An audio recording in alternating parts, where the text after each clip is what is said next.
নমস্কার ভক্তরা, জয় শ্রীকৃষ্ণ, রাধে রাধে। আজ আমি এমন একটি কথা বলতে যাচ্ছি যেটা শুনে অনেকেই প্রথমে অবাক হবেন, কেউ কেউ বিশ্বাস করবেন না, আবার কেউ কেউ শুনে নিজের ঘরের মন্দিরের দিকে তাকিয়ে হঠাৎ চুপ করে যাবেন। কারণ এই কথাটা এতটাই সাধারণ, এতটাই ছোট মনে হয় যে আমরা কেউ কখনো গুরুত্ব দিয়ে ভাবিই না। অথচ এই ছোট বিষয়টাই ধীরে ধীরে আমাদের ভাগ্যের ওপর এমন প্রভাব ফেলে যেটা আমরা বুঝতেই পারি না। একজন ভক্ত কয়েকদিন আগে আমাকে জিজ্ঞেস করেছিলেন, বাবা, আমি নিয়ম করে পূজা করি, ঘরে মন্দির আছে, ঠাকুরের অনেক ছবি আছে, আমি তো ভক্তি করেই রেখেছি, তাহলে কেন আমার জীবনে শান্তি নেই? কেন টাকা আসে কিন্তু টেকে না?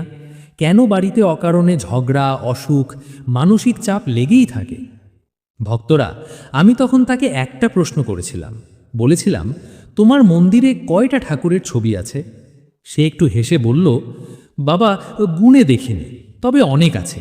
এক দেবতারই 3-4টে ছবি আছে, বড় ছোট, ক্যালেন্ডারের, ফ্রেমে বাঁধানো, যেটা সুন্দর লাগে সেটাই রেখে দিই। আমি তখন আর কিছু বলিনি, শুধু বলেছিলাম, আজ তুমি আমার কথা শেষ পর্যন্ত শোনো, তারপর নিজের মন্দিরের দিকে তাকিয়ে বোঝার চেষ্টা করো। ভক্তরা, আমরা সবাই ভক্তি করতে ভালোবাসি। ঠাকুরের সুন্দর ছবি দেখলে মন ভালো হয়ে যায়। কেউ উপহার দিলে সেটাও মন্দিরে রেখে দিই। কেউ কোথাও বেড়াতে গিয়ে ঠাকুরের ছবি নিয়ে এলে সেটাও রাখি। ভাবি যত বেশি ঠাকুর থাকবে তত বেশি আশীর্বাদ থাকবে। কিন্তু শাস্ত্র কি তাই বলে? এখানেই আমরা সবচেয়ে বড় ভুলটা করি। শাস্ত্রে খুব পরিষ্কারভাবে বলা আছে, ভক্তি মানে জমানো নয়, ভক্তি মানে সংযোগ। আর সংযোগ কখনো ভিড়ের মধ্যে তৈরি হয় না, একাগ্রতার মধ্যে তৈরি হয়। একই দেবতার একাধিক ছবি বা মূর্তি যখন আপনি মন্দিরে রাখেন, তখন আপনি না বুঝেই সেই দেবতার শক্তিকে বিভক্ত করে দেন। শক্তি তখন কেন্দ্রীভূত থাকে না। আপনি ভাবছেন আপনি বেশি ভক্তি করছেন, কিন্তু আসলে আপনি নিজের মনকে বিভ্রান্ত করছেন। একবার ভাবুন তো, আপনি যখন প্রার্থনা করেন তখন আপনার চোখ কার দিকে যায়? কোন ছবির দিকে? কোন মূর্তির দিকে? আপনি কি নিশ্চিতভাবে বলতে পারেন যে আজ আমি এই রূপেই ঈশ্বরকে ডাকছি? নাকি চোখ কখনো একদিকে যায়, কখনো আরেক দিকে? মনও ঠিক তেমনই দোল খায়। ভক্তরা, ঈশ্বর সর্বত্র আছেন, এতে কোনো সন্দেহ নেই। কিন্তু পূজার জায়গায় ঈশ্বরকে ডাকতে হয় একটি নির্দিষ্ট রূপে, একটি নির্দিষ্ট অনুভূতিতে। সেটাই পূজার শক্তি। আপনি যখন সেই শক্তিকে ভেঙে ফেলেন, তখন পূজা শুধু নিয়মে আটকে যায়, ফল আসে না। অনেক বাড়িতে দেখা যায় শ্রীকৃষ্ণের ছোটবেলার ছবি আছে, আবার রাসলীলা করা কৃষ্ণের ছবি আছে, আবার গীতার কৃষ্ণের ছবিও আছে, সব একসাথে। আপনি নিজেই বলুন, আপনি যখন সমস্যায় পড়েন তখন কোন কৃষ্ণকে ডাকবেন? শিশুকে নাকি গুরু কৃষ্ণকে? এই দ্বিধাটাই আপনার প্রার্থনাকে দুর্বল করে দেয়। আমি এমন বহু বাড়ি দেখেছি যেখানে মন্দির খুব সুন্দর, খুব সাজানো, কিন্তু শান্তি নেই। কারণ সেখানে ভক্তি আছে কিন্তু শুদ্ধতা নেই, নিয়ম আছে কিন্তু বোঝাপড়া নেই। ভক্তরা, এটা কোনো ভয় দেখানোর কথা নয়, এটা বোঝার কথা। শাস্ত্র কখনো অকারণে কিছু বলে না। যে নিয়মগুলি আমাদের দেওয়া হয়েছে সেগুলো মানুষের মনের গভীরতা বুঝেই দেওয়া হয়েছে। এক দেবতা, এক রূপ, এক অনুভূতি। এই নিয়ম মানলে আপনার মন ধীরে ধীরে স্থির হতে শুরু করে, আর মন স্থির হলেই ঈশ্বরের সাথে সংযোগ তৈরি হয়। অনেকে বলেন, তাহলে কি পুরনো ছবি ফেলে দিতে হবে? না ভক্তরা, ফেলা মানে অসম্মান করা নয়, সম্মানের সাথে সরিয়ে দেওয়াই শাস্ত্রসম্মত পথ। কিন্তু সেটা কিভাবে, কখন, কোন দিনে, এই সব কথা না জেনে করলে ভুল হতে পারে। আরও একটা কথা খুব গুরুত্বপূর্ণ, ভাঙা ছবি, ফেটে যাওয়া ফ্রেম, বিবর্ণ হয়ে যাওয়া ক্যালেন্ডার, এই সব জিনিস যদি আপনি মন্দিরে রেখে দেন, তাহলে সেটা ভক্তি নয়, অবহেলা। ঈশ্বর সৌন্দর্য আর শুদ্ধতায় বাস করেন, অবহেলায় নয়। ভক্তরা, আপনার ঘরের মন্দিরটা আপনার মনের প্রতিচ্ছবি।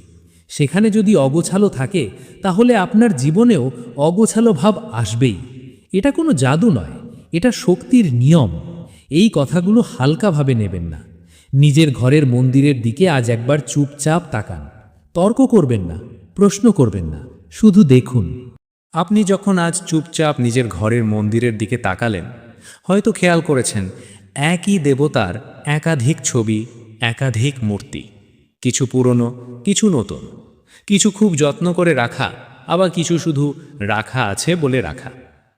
তখন হয়তো আপনার মনেই প্রথমবার একটা অদ্ভুত অস্বস্তি তৈরি হয়েছে।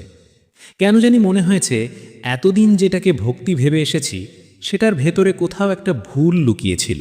ভক্তরা, শাস্ত্র বলে শক্তি কখনো বিশৃঙ্খলা পছন্দ করে না। শক্তি চায় শুদ্ধতা, স্থিরতা আর সম্মান। আপনি যখন একই দেবতার একাধিক রূপ একসাথে রাখেন, তখন আপনার মন ঠিক করতে পারে না আমি কাকে ডাকব, কোন রূপে আমার বিশ্বাস জমা করব। আর মন যখন দ্বিধায় থাকে তখন প্রার্থনা শুধু মুখে থাকে, হৃদয়ে পৌঁছয় না। এখন বলি সেই গোপন কথাটা যেটা খুব কম মানুষ জানে। একই দেবতার একাধিক ছবি থাকলে প্রথম যে জিনিসটা প্রভাবিত হয় সেটা হলো অর্থের প্রবাহ। টাকা আসে কিন্তু আটকে থাকে না, কারণ লক্ষ্মী দেবী স্থিরতা ভালোবাসেন। তিনি এমন জায়গায় থাকেন যেখানে শক্তি স্থির, পরিষ্কার আর কেন্দ্রীভূত। যখন মন্দিরে শক্তির বিভাজন হয় তখন লক্ষ্মী স্থায়ী হন না। তিনি আসেন, ঘুরে দেখেন, আবার নীরবে চলে যান। অনেকেই বলেন, বাবা আমি তো রোজ পূজা করি, তবুও কেন ধার দেনা শেষ হয় না, কেন হঠাৎ খরচ বেড়ে যায়? এর উত্তর লুকিয়ে আছে আপনার মন্দিরের ভেতরেই। আপনি বাইরে খুঁজছেন অথচ ভেতরের ভারসাম্য ঠিক করছেন না। আরেকটা জিনিস খুব লক্ষণীয়, যেসব বাড়িতে একই দেবতার অনেক ছবি থাকে সেখানে মানুষের মেজাজ খুব দ্রুত বদলে যায়। অল্প কথায় রাগ, অল্প কথায় কষ্ট, অকারণে মানসিক চাপ। কারণ আপনার মনের মতোই আপনার মন্দিরের শক্তিও অস্থির হয়ে যায়। ভক্তরা, ঈশ্বরকে ডাকতে হলে একটা সম্পর্ক তৈরি করতে হয়। যেমন একজন মানুষের সাথে যদি আপনার কথা বলতে হয়, আপনি একসাথে 10 জনকে ডাকেন না, আপনি একজনের চোখের দিকে তাকিয়ে কথা বলেন। ঈশ্বরের সাথেও ঠিক তাই। একটি রূপ, একটি অনুভূতি, একটি ডাক, এই তিনে মিলেই পূজা সম্পূর্ণ হয়। এখন প্রশ্ন আসে, তাহলে কি করবেন? হঠাৎ করে সব সরিয়ে ফেলবেন? না, তাতে ভুল আরও বাড়বে। শাস্ত্রে কখনো তাড়াহুড়ো শেখানো হয়নি। ধীরে, সম্মানের সাথে বুঝে বুঝে কাজ করতে বলা হয়েছে। প্রথমে ঠিক করুন কোন রূপে আপনি সেই দেবতাকে সবচেয়ে কাছের মনে করেন। যেই ছবিটার দিকে তাকালে আপনার মন শান্ত হয়, চোখ ভিজে আসে, মনে হয় এই তো আমার ঠাকুর, সেই রূপটাই রাখুন। বাকিগুলো আলাদা করে পরিষ্কার কাপড়ে জড়িয়ে রাখুন। পরে শুভ দিনে নিয়ম মেনে সেগুলো সরানোর ব্যবস্থা করুন। ভাঙা ছবি, ফাটা ফ্রেম, বিবর্ণ কাগজ, এই জিনিসগুলো এক মুহূর্তও মন্দিরে রাখা উচিত নয়। এগুলো সরালে অনেক সময় মানুষ ভয় পায়, ভাবে পাপ হবে। কিন্তু ভক্তরা, মনে রাখবেন, অসম্মান রেখে দেওয়াই পাপ, সম্মানের সাথে সরানো কখনো পাপ নয়। আরেকটা কথা খুব মন দিয়ে শুনুন, মন্দিরে যত কম জিনিস থাকবে তত আপনার মন হালকা হবে, তত আপনার প্রার্থনা গভীর হবে। ঈশ্বর শব্দে নন, অনুভূতিতে ধরা দেন। অনেক বাড়িতে এই ছোট পরিবর্তনের পর দেখা গেছে ঘরের পরিবেশ বদলে গেছে, কথা কাটাকাটি কমেছে, অকারণ ভয় কমেছে, ঘুম ভালো হচ্ছে। ধীরে ধীরে অর্থের আটকে থাকা রাস্তা খুলছে। কেউ এটাকে কাকতালীয় বলতেই পারে, কিন্তু যারা অনুভব করেছেন তারা জানেন এটা কাকতাল নয়। ভক্তরা, পূজা কোনো প্রদর্শন নয়, পূজা কোনো সংখ্যা নয়, পূজা হলো সম্পর্ক।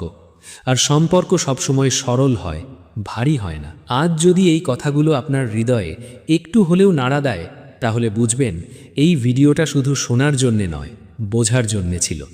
বিশ্বাস করা না করা আপনার ব্যাপার, কিন্তু একবার চেষ্টা করলে ক্ষতি নেই, কারণ ঈশ্বর কখনো সরলতায় রাগ করেন না। এখানেই আজকের কথা শেষ করছি। নিজের ঘরের মন্দিরটাকে আজ নতুন চোখে দেখুন, চুপচাপ, প্রশ্ন ছাড়া। উত্তর আপনি নিজেই পেয়ে যাবেন। জয় শ্রীকৃষ্ণ। রাধে রাধে।